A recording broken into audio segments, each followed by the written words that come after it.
think that gets so lost, especially in the planning community. It's like so many people become planners because they're good at bossing people around. But I think in order to be a really good planner, and that's a great quality to have, I mean, especially in a planner, you have to be able to take charge, right? So nothing against that. But I think to be really exceptional planner, you have to have this heart of wanting to serve and wanting to put other people in front of you.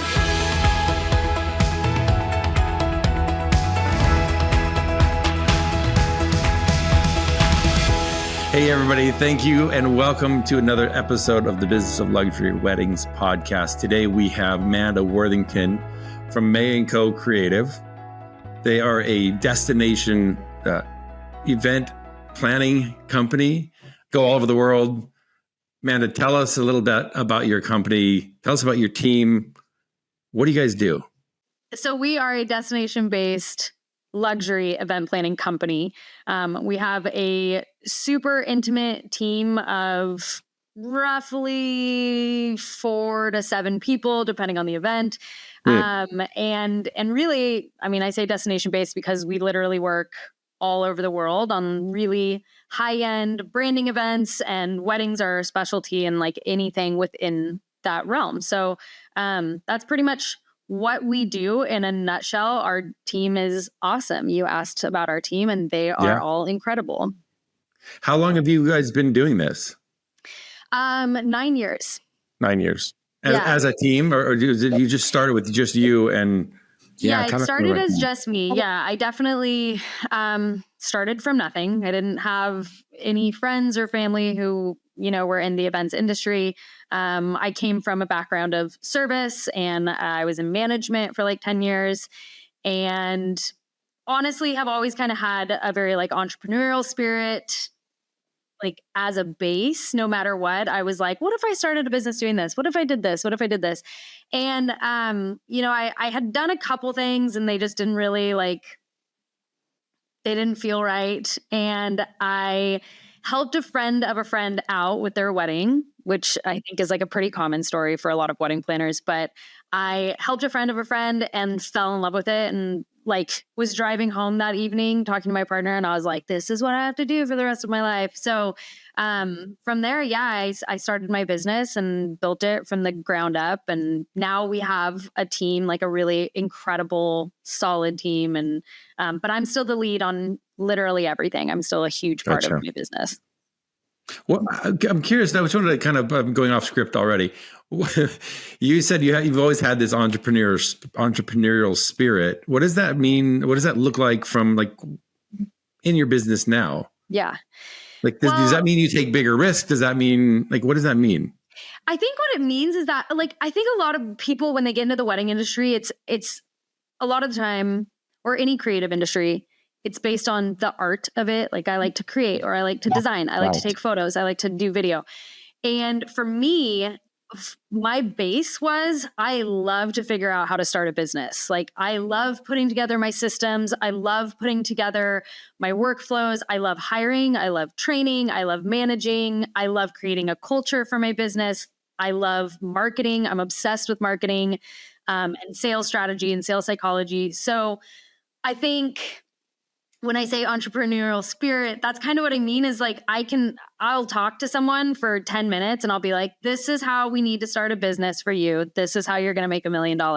And that really totally fuels my passion. So I've been able to combine that with my love of logistics and planning and coordinating and designing, which is where it all kind of, molds together and creates my dream company. No, I love it.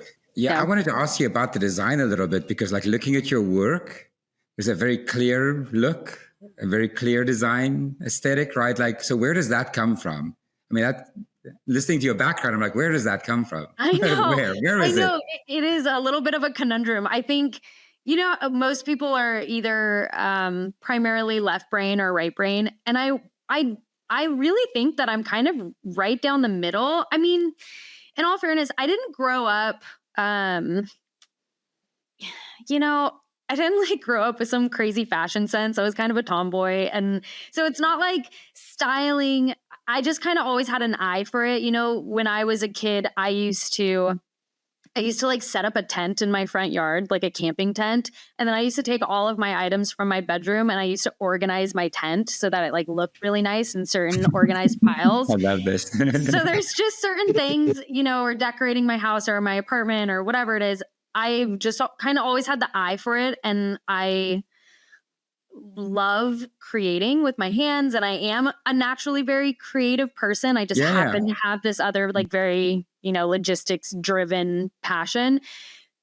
So like creating the design aspect of it was something that I think I more so got into wedding planning because of the business side of it and because of loving the logistics.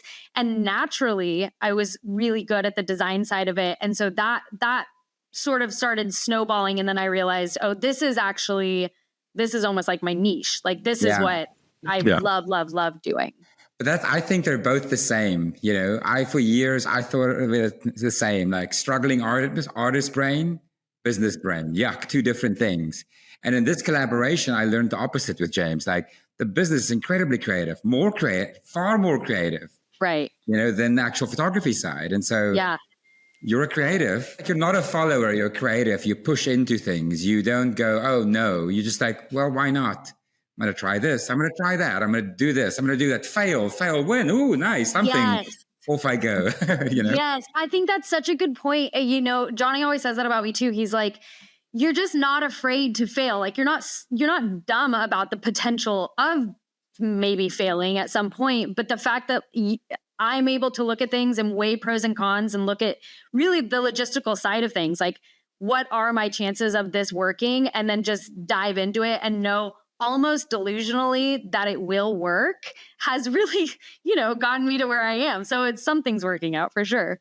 But there's that sense, like I hear you saying, like there's this sense like you're calculating, your risks are calculated. You're looking at them going, you know, like I think of what a Beautiful Mind, the scenes from A Beautiful Mind where all the math goes. Yes. That's what's happening in Amanda's head. No, but mine's calculated too. I'm like, I calculate this to be a huge risk. I'm going to take it. So it's also calculated. It's been calculated. Yes. Yeah. Even the riskier ones, like but I think, and a lot of the time that's our creativity that drives, I think, the riskier decisions we make, which also pays off, you know, a lot of the time in a different way. It's super interesting. Yeah. Yeah, that is cool. Yeah. On your website, you have this piece of copy that stood out to me. It said, you won't meet a team that cares more about their clients' well-being and happiness. Like that's kind of this big statement across the website. And it struck me as that's different. Because there's a lot of people, a lot of planners, a lot of photographers, video, whatever creative that talk about beauty. I mean, for us, we talk about legacy and style. We talk about love. We talk about weddings. We talk about luxury. But well-being is one of those words that really stuck out. Tell me, what is that about? So I think, you know, part of why Mae&Co stands out, in my opinion, in a sea of luxury planners. And obviously, when we're trying to establish our business, we figure out what our niche or niches are. And I think the things that really make Mae&Co stand out is obviously 1, our design, and 2, our knowledge of travel and destination. But 3, I think one of the biggest things that I've made a huge point in Mae&Co from day one, when it was just me, to now with a full team, is we really, really, really genuinely care about the people we work with. Like really care. Like I want to be there for them, and I want them to feel like I'm this strong person, this rock in their life who like actually cares about their money and actually cares about their time and actually cares about the experience they're going to have at their wedding. Yeah. I'm not just going to, you know, pump wedding after wedding out just to make a paycheck. Like it's about so much more than that to me. And I want to have this intentional relationship with my clients. We don't have to be best friends, but I need them to know that like I genuinely care about whether or not they're happy. And I think that that's something that sets us apart, in my opinion, in the luxury space, where I feel like so much of what's talked about is just kind of like, here's what you're going to get, or here's how experienced I am. And I'm like, yeah, we have all that too. But also we like actually really, really care about you as a human. So I think that's important too. How does that get pushed into all your processes? And like, I guess I'm trying to think of what that looks like practically, like in your systems and your processes, like as I'm taking through a client, like how does well-being and happiness like fit into all those little pieces? How do you use it? I guess. Yeah. I love what you're saying. And I'm like, yeah, I wish more people would think this way. Yeah, totally. And I mean, I think a lot of it probably comes down to the individual too, and how much you care just genuinely about humans, like human beings. And that's kind of what I was saying a little bit earlier, is that I think to be a really good planner, we're in the wedding industry, and what the wedding industry is as vendors is service. Like we're in the service industry, right? We're providing a service. But so often the heart of that gets lost. Like we're here to serve, but somehow so many of us make our businesses about us. Like, and it's hard, because you have to find a good balance of that, of having boundaries. Like I make it about me because you can't text me at 1:00 in the morning. That's just having a good boundary. But I make it about you in the fact that if you text me at 1:00 in the morning, I'm going to wake up at 6 a.m. and I'm going to call you right away and make sure that you know that I got your text. You know what I mean? Like you have to find a really clean boundary line there. I think for me, the way that I push it throughout my systems is showing up authentically and promptly. I think that's more than anything. I'm never going to sugarcoat something with my clients. I'm always going to be the first person to be like, why don't I just call you and walk you through why I think this is a terrible way to spend your money?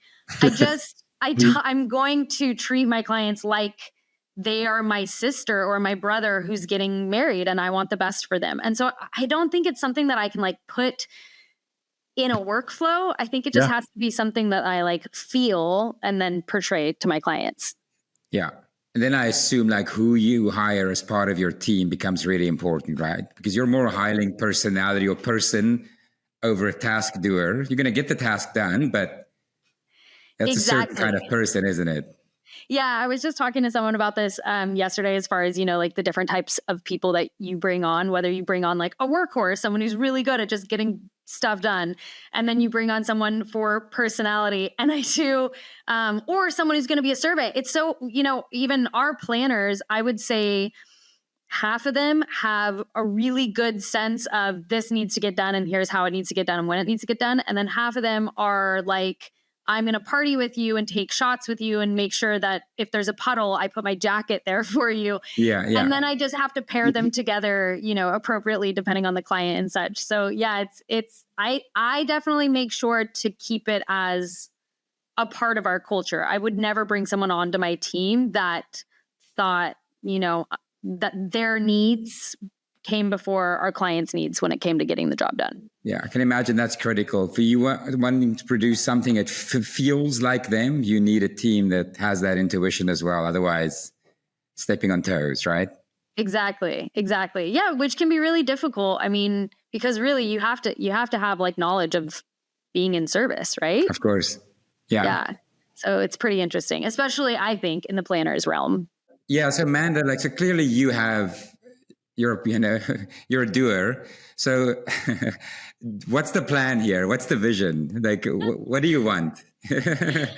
Oh man. Well, someone just asked me this the other day, and I was like, if I'm being really honest with what I want, I want to be on the cover of a magazine really bad. That's a super trivial, like small, maybe not. I don't know. I was just looking I follow some account, and they were posting about Architectural Digest, and they had featured these two interior designers, like these two sisters or something. And I was like, why and how could I be on the cover? Why can't someone feature I just like so deeply believe in what I do and what I've created and what we give to our clients. And I just think that I want to be the best.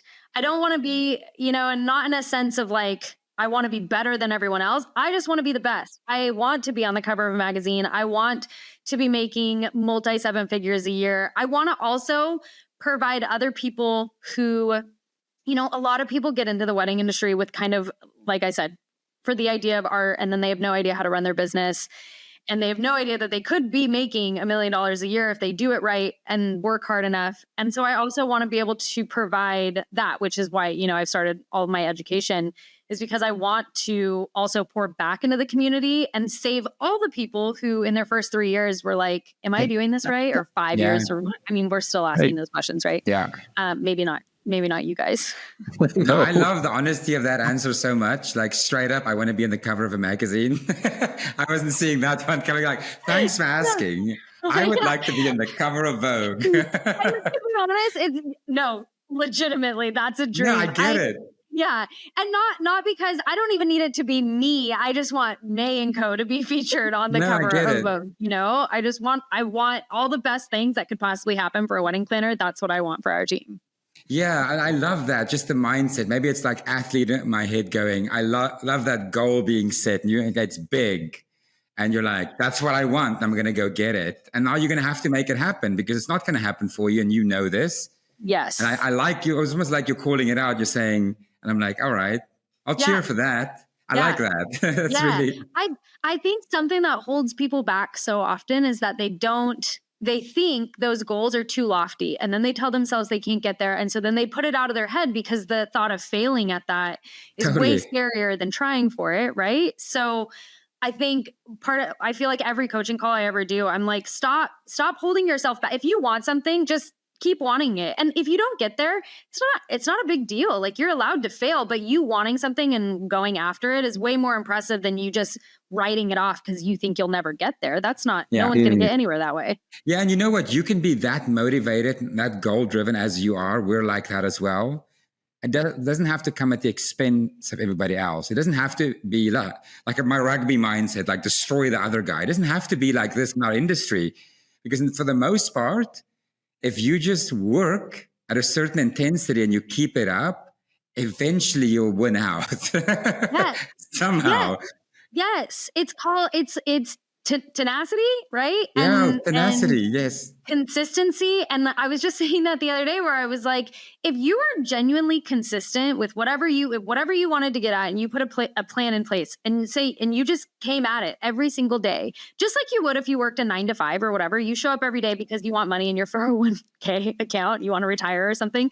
Yeah. It's no different for us, right? And if we come at something every single day and decide to be consistent about it, it's almost harder to fail than it is to succeed. Like, it's impossible to not succeed if you're consistent about what you're trying to get to, There's almost nothing that you can't change with that philosophy. Nothing. I'm trying to think about something. I'm like, there's nothing, good or bad. If you're following that mechanism, that pattern, you will produce a result. Guaranteed.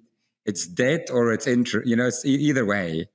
And it's not everything tomorrow or today. Right. No, you're saying with the consistency, with that mindset, you're like, I'm going to do a little today, tomorrow. Or maybe it's tomorrow, it's a lot, and today it's a little, but you're moving towards the right direction. Jay, you remember that Jordan Peterson, it's like 5 years ago, Jordan Peterson had a quote that struck us, and he said, work 10% harder consistently and make 40% more. And I remember saying to James, like, fine, why not? Game on. And it's more than true. Yes. The key is consistency. Most of us will do that post-Christmas push. You expend 200% for those 5 workouts and you're done. But if you just stick around, you're going to win. Yeah. And you make it part of your routine. But, so many of us, we gauge our success on seeing something tangible in front of us and waiting for this outcome. And you can't control the outcome, but you can control how consistent you are about trying to get to whatever outcome it is.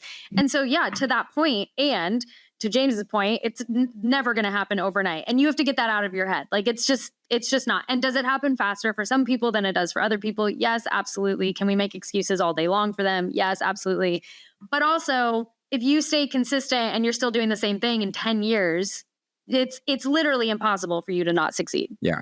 And even with the ones that has the hot moments, the lucky moments, even with those, if there's not consistency underneath it, they fade out. It drops.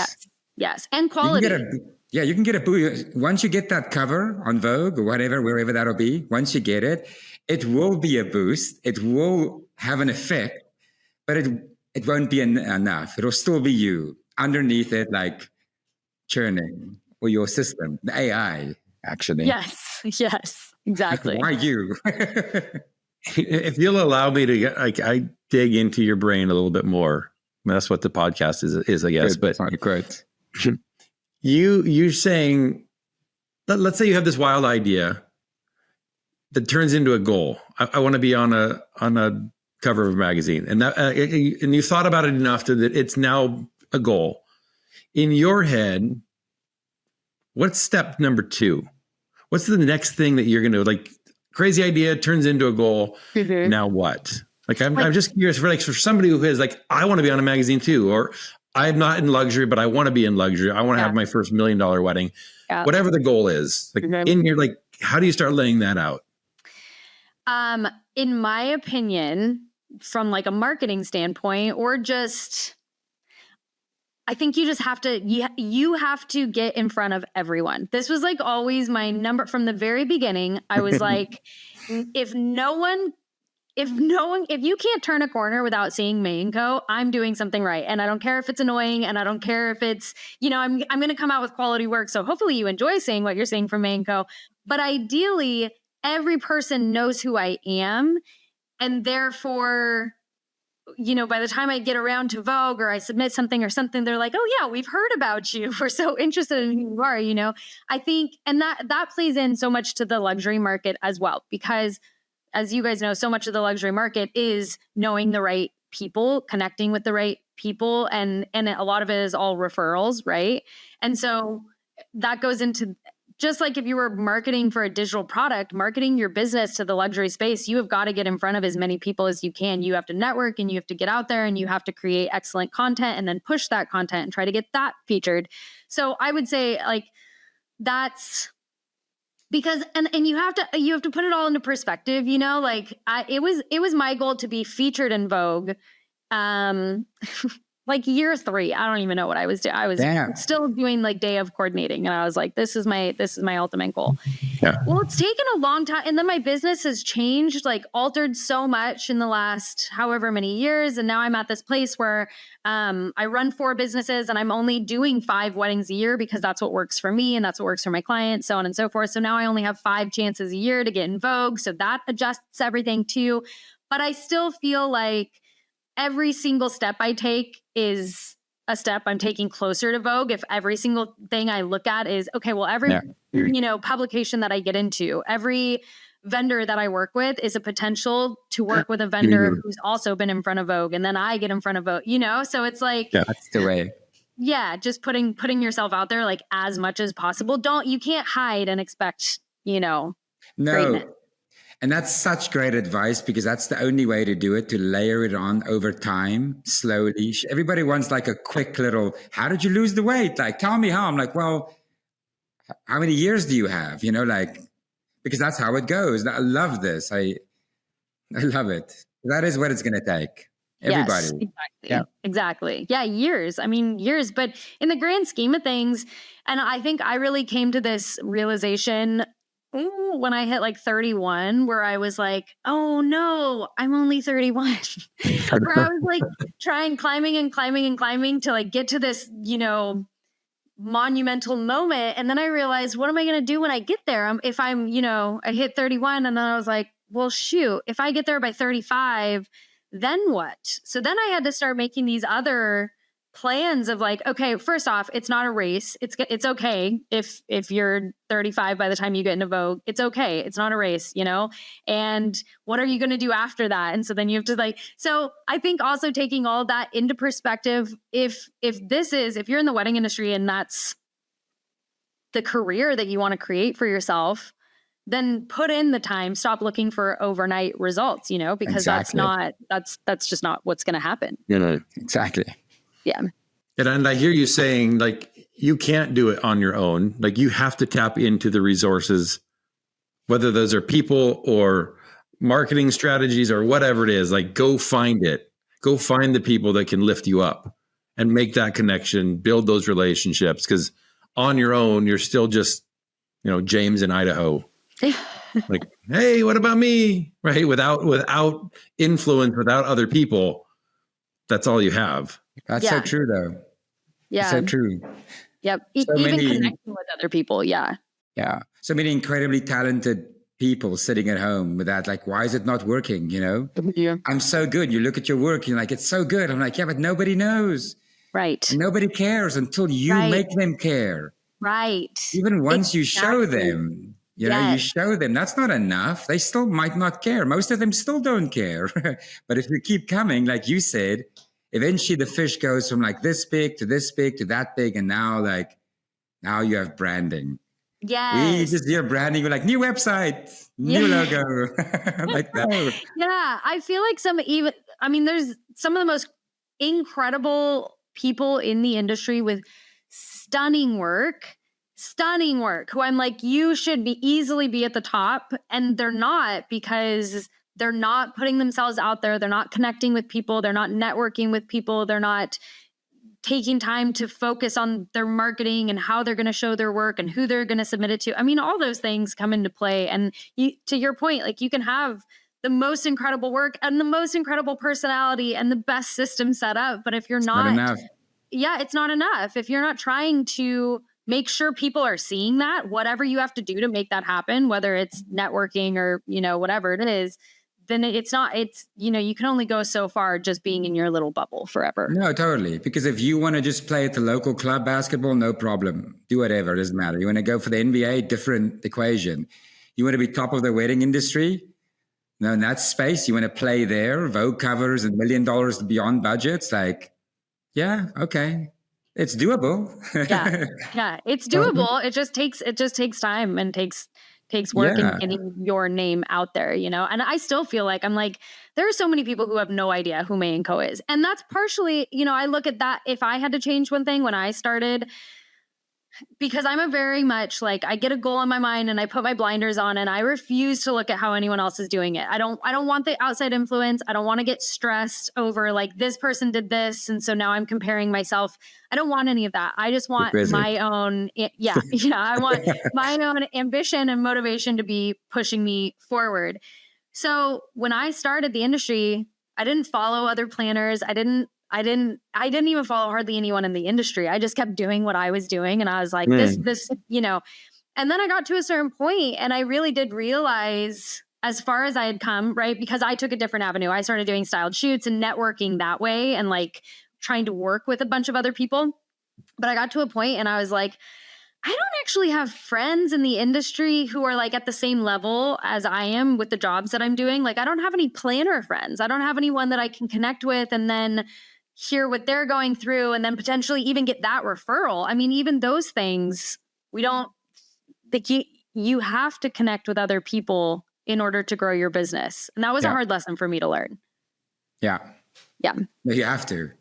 You're limiting yourself if you stay on your own. Like think about it now, how limiting it is to assume I got this. Like, I'm like, dude, that's such a small potential set. Like, even if you're the greatest person in the world, I'm like it's so small. You can be so much bigger, so much smarter, 100%. Exactly. You can be better. No matter how great you are by yourself, you can be better by making sure that you're connecting with other people, and which is so hard because so many people are introverts actually who are in the creative space and they're like, I don't want to do that. That sounds really scary and uncomfortable. And I'm like, that is growing your business. It's scary and uncomfortable. That is it. Yeah. That is it. For sure. Yeah. I've been reading a lot of and listening to a lot of Daniel Priestley, and I think this is like the third podcast episode I've mentioned his name. I think I'm putting it out. We want him on the podcast, so I keep putting him out into the world. Daniel, if you're listening, we want you on the podcast. But he talks about this idea of with or without you energy, right? In networking, when you're connecting with people, like when you have a project, you have an idea, you need to bring with or without you energy. And I sense this from you. You believe. You are a Mae&Co believer, right? Yeah. I'm curious, where does that belief come from? How do you develop it? Have you always been this way? Because I believe, and I say it all the time, like if you don't believe it, you cannot sell it. Mm-hmm. Mm-hmm. But so many people have a hard time like believing in themselves and believing what they do. How do you develop this? Yeah, I think this is the second conversation I've had this week actually about specifically belief, because I always preach about like, you have to have confidence in what you're doing and what you're selling, no matter what system you've created, no matter what you're trying to sell. If you don't 100% have confidence in what you're doing and how you're doing it and how you're selling it, it's going to fall flat. And if you have the most, you could be selling, I don't know, a plunger to a plumber. And if you were so confident and believed in that product so much, you could make it happen, right? And I've always looked at that as like, you just have to have confidence, even if it's false confidence, even if you're just making it work, you have to have it. But recently I've shifted this into like belief. Basically, you have to really believe that what you're doing is worth it and it's valuable and it's something special and it's something worth other people paying for. And almost to a point where sometimes, I mean, there's times where I will believe so strongly in what I'm doing or a price change that I do or a system restructuring that I do. I believe it so strongly that at some points I'm like, am I the crazy one? Like maybe I've gone too far this time. And then that's when I bring in like all the logistics and analytics back into it. And I'm like, here's my pros and cons and here's my market research. And actually I'm not crazy. I just need to believe in what I'm doing. And if I keep believing in it, it's impossible for me to fail, right? If you're, so I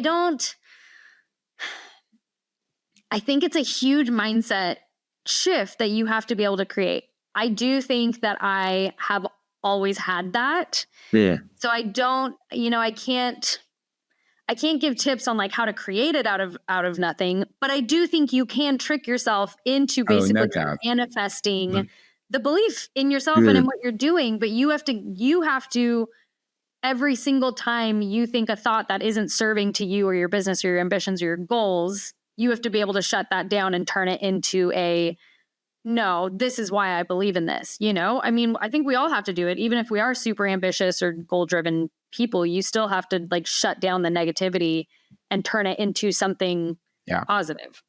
No, totally. And that's a habit that almost anybody can learn. But even for those who, the extreme cases, cannot learn the habit, your brand needs you to find somebody that can.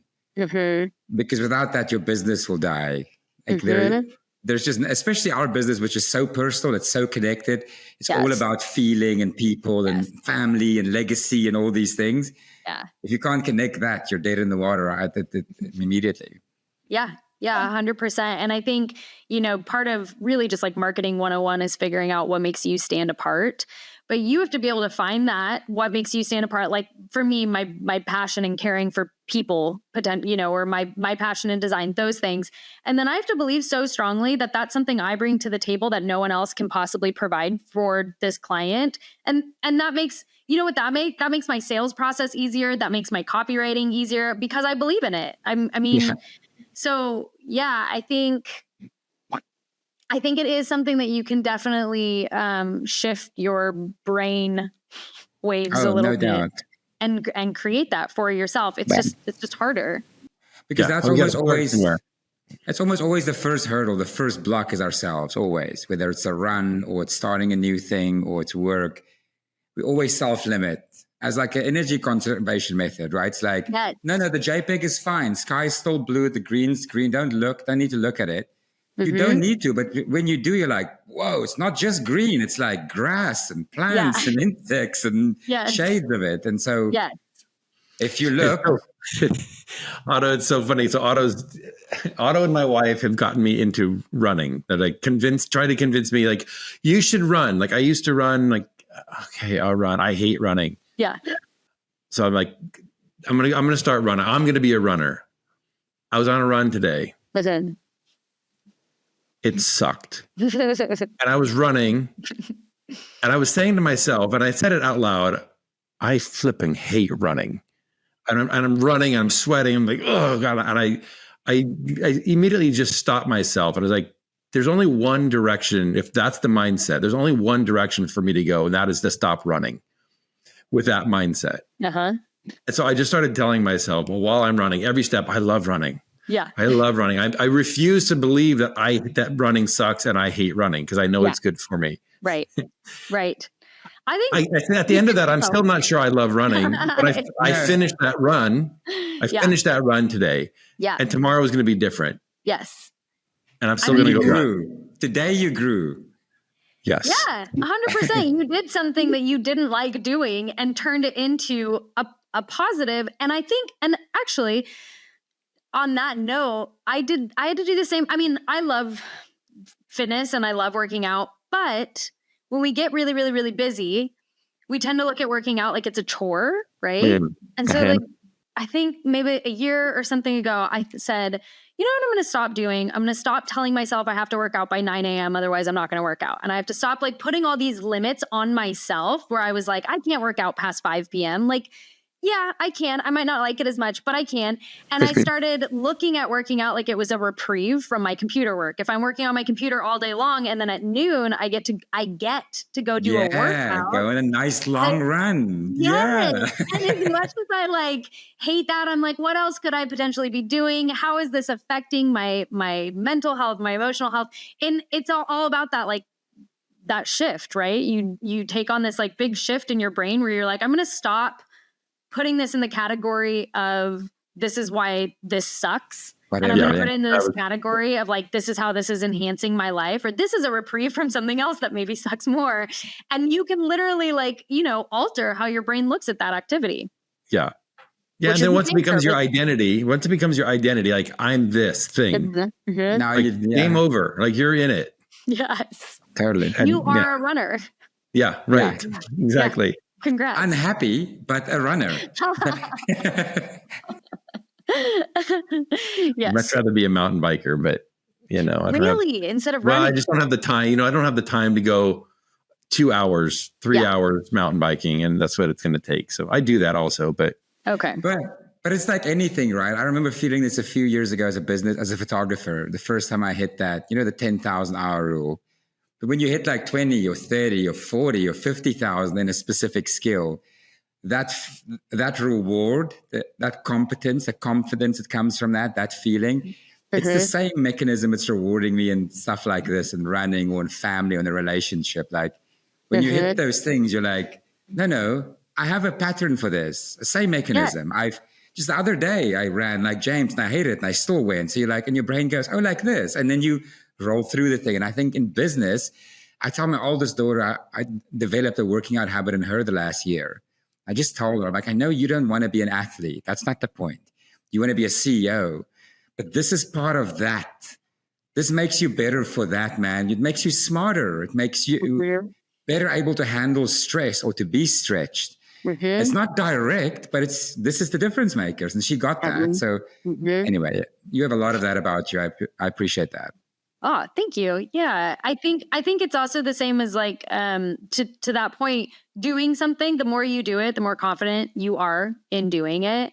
And it's the same for business when we're, again, this fear of failure. And so we like shut down and we're like, I'm just not going to do that because if I fail, that might push me back even farther. So instead I'm going to stay in this comfortable little bubble and I'm not going to push for that. That way I'll never fail at that. So I'll just like continue at this. But the more you push yourself, the more you get used to pushing yourself and the more comfortable it becomes to push yourself and the faster you will grow because you're pushing yourself, because pushing yourself is what makes you grow ultimately, period. Right. So if you actually get in a habit of pushing yourself out of your comfort zone, you get in the habit of like, waking up and posting on social media, even when it feels like shit to do so, it will become habit and will become less and less and less and less scary too, So. And this is the beauty of doing the thing, because what will happen then is a whole other set of consequences plays out, right? When you push yourself like that all the time, that habit develops. Guess what? You're going to now have to learn how to rest. And so that habit now becomes a thing. You add that layer to it. And then years, 10, 20, 30, 40, 50,000 hours in, it's a beautiful symphony, right? I think for lots of people starting out, they see that and they go, ooh, I want symphony. I'm like, sure. It's yours for the taking. It's available. Yes. But you have to put in the work to get there, and you have to and figure out, and so much of that does happen organically. That's what I feel like I've gotten to this point in my career and I'm really stoked about it. And I feel like I've gotten here faster than I could have, right? Because I've worked really, really hard and relentlessly for it. But it's also it took me 8 years to get to the point where I was like, you know what? 5 weddings a year is the only thing I can take on in order to run my business the way I want to, in order to make the money that I need to, in order to like serve my crew the way I need to serve them. It took me 8 years to like have a light bulb go off and feel that way, to also, to your point, feel like I can take rest. I can take off 3 months in the middle of the year and it doesn't scare me anymore, you know? Right. But it took a lot of time, and it took a lot of shitty years and a lot of trial and error and a lot of pushing myself out of my comfort zone in order to be able to get to the point where now I can very confidently say like, no, this is how much I charge. And also, no, I'm not going to work these 3 months because I don't want to, you know? Yeah. It took a long time. I keep having this practical question. It's bouncing around in my head, mostly selfishly, because as I talk to you, and not that we didn't want to before, we're like, we really want to work with you. So as a photographer coming to Mae&Co, to any planner, is there something in a portfolio, in a series of images that you are looking for, that Mae&Co is looking for? And for the person who doesn't have a luxury portfolio yet, is there something that you can identify as like they have it? They don't have the content yet, but they have. So, and I'm sorry to bring this way back down to like practical level. They might level, have it at some point, or they have the potential or something. So a lot of the time I would say what I look for is, well, to be honest, at this stage of my career, like a lot of the time I do look for publication. I also look for like size of team, how long you've been in. I would much rather work with someone who's been in the industry for 20 years than someone who's been in for 2 years, just because I know what it's like to work with someone who's been in it for 2 years versus. So experience as far as like style of work or quality of work. Obviously, like I've created a very specific brand and style that I love designing. So, you know, if I'm looking for a photographer, I'm going to look for someone whose style aligns with mine. And that might be a little off kilter. That might be like more flash photos. That might be more interestingly cropped photos. That might be like, I'm going to look for things that are probably a little bit more edgy for me personally, like for my business personally, but also for me, I just want to see some really good composition, you know? And it took me a long time to even learn what that meant in terms of photography. I really like to stay in my lane. I don't cross over into anything photo-wise, but I have a lot of good friends who are photographers, right? And even one of my businesses I co-own with a photographer, and she's brilliant. And I have picked her brain so often about composition because it's something that obviously brings the quality to your work that so many people don't even realize what they're looking at versus like good composition versus bad composition. So I feel like between composition and experience and publications, and then like a little edginess, those are the 4 things that I probably look for when I'm looking for new photographers to bring on to my preferred vendors list. Great. I think we check all those boxes. That's Perfect. Great. Well, I was just going to say, as you were talking, I'm looking at your Instagram feed and scrolling through, and everything you're saying is in your feed. Perfect. This is you again, but it's like, it's there. Like for the photographer wanting to know what to send you, don't send her anything, but like what you're looking for. Yes. You describe it to a T. Yeah, it's perfect. Curated. Yeah. Good. That's what I want. And that's what I always tell photographers too, is I'm like, if there's a planner you want to work with, go look at what's on their feed. Go look at their inspiration boards. Go look at their website.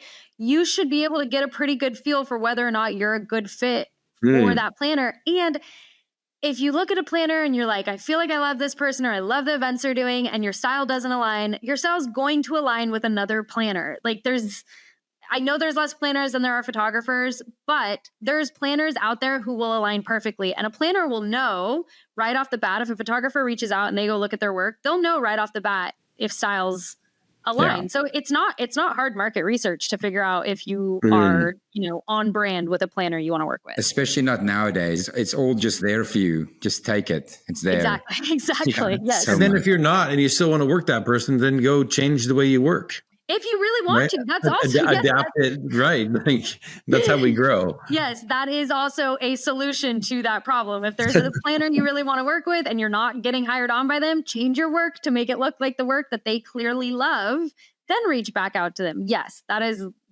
perfect solution. Yes, it's allowed. It is. Yeah. It is. You can do that. It's your business. It's your prerogative. Yeah.